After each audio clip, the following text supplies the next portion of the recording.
चला तर मंडळी, हात न भरवता गव्हाचा पांढरा शुभ्र चीक कसा तयार करायचा हे मागच्या व्हिडिओमध्ये आपण बघितलेलं आहे.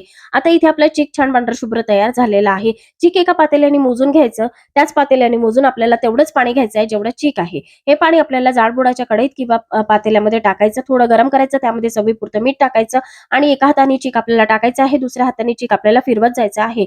5 मिनिटांनंतर छान असं एकसारखं फिरवल्यानंतर चीक घट्ट होतं.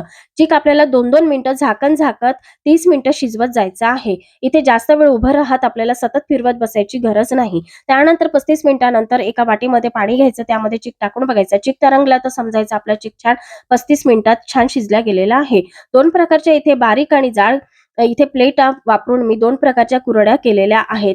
जाड कळीच्या आणि बारीक कळीच्या कुरड्या खूप छान इथे तयार झालेल्या आहे आणि पांढऱ्या शुभ्र अशा कुरड्या आपल्या तयार झालेल्या आहे. तेलात टाकतात चोपट फुलतात आहे त्या आकाराच्या आणि खायलाही अतिशय खमंग अशा ह्या कुरड्या लागतात.